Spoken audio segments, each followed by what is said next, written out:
स्वागत आहे आपलं माहीन किचनमध्ये। आज आपण बनवणार आहोत कारल्याची भाजी।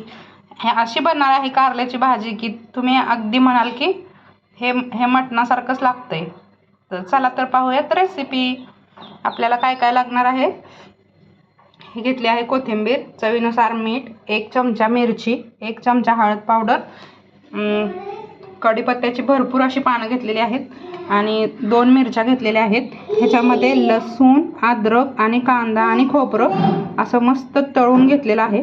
चिंच घेतलेली आहे आणि गरम पाण्यात भिजू घातलेली आहे। कारलं बनवण्यासाठी आपण हा मसाला बनवलेला आहे। तर कसं बनवला आहे हे मसाला, हे सगळे इन्ग्रेडियंट्स पहिल्यांदा भाजून घेतलेले आहेत। त्यामध्ये 2 चमचे धने, 1 चमचा जिरे, थोडंसं कलोंजी, मेथी दाणे आणि थोडीशी अर्धा चमच राई अशी घेतलेली आहे आणि हा मसाला वाटून घेऊयात। या मसाल्याची बारीक अशी पावडर करून घेतलेली आहे। इथं आपण घेतलेत कारली, पाव किलो कारली आहेत। ही मिठाच्या पाण्यात घातलेली आहेत आणि ह्या सगळ्यामधल्या ज्या बिया असतात त्या सगळ्या काढलेल्या आहेत आणि हे मिठाच्या पाण्यात 10 ते 15 मिनिट ठेवलेलं आहे। आता आपण हे कांदा, अद्रक, लसूण आणि खोबरं जे भाजून तळून घेतलेलं ना ते घेणार आहोत आणि ते पण बारीक करून घेणार आहोत। सर्वप्रथम आपण थोडंसं तेल घेतलेलं आहे आणि ह्या तेलामध्ये आपण ही कारली फ्राय करणार आहोत। ही कारली अशी 5 ते 7 मिनिट चांगली तेलामध्ये फ्राय करून घेतलेली आहे आणि आता आपण ही काढून घेऊयात ताटामध्ये। परत आपण ह्या कढईमध्ये तेल घेतलेलं आहे आणि त्यात थोडे जिरे टाकलेले आहे, कढीपत्ता ॲड केलेला आहे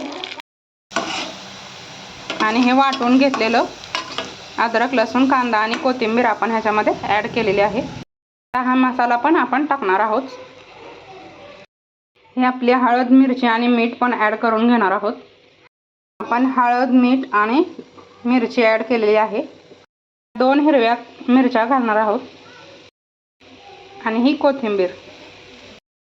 आपण ही तळून घेतलेली कारली ॲड केलेली आहे। आपण हा चिंचेचा कोळ ॲड करणार आहोत आणि आपण ह्याच्यामध्ये गरजेनुसार पाणी ॲड करून पाहिजे तेवढा रस्सा बनवू शकतो। ही कारली शिजण्यासाठी खूप वेळ लागतो, त्यामुळे आपण ह्याच्यावर 10 मिनिटं असं झाकण ठेवलेलं होतं। मस्त अशी कारल्याची भाजी बनवून रेडी आहे आणि कारले पण छान असे शिजलेत।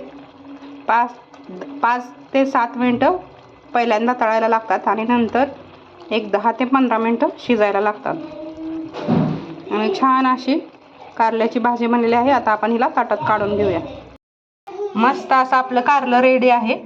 ह्याला चपाती बरोबर किंवा भाकरी बरोबर, ज्वारीच्या किंवा ह्या पांढऱ्या शुभ्र भाताबरोबर खाऊ शकता। व्हिडिओ आवडल्यास लाईक, शेअर, सबस्क्राईब जरूर करा। भेटूयात नेक्स्ट व्हिडिओमध्ये।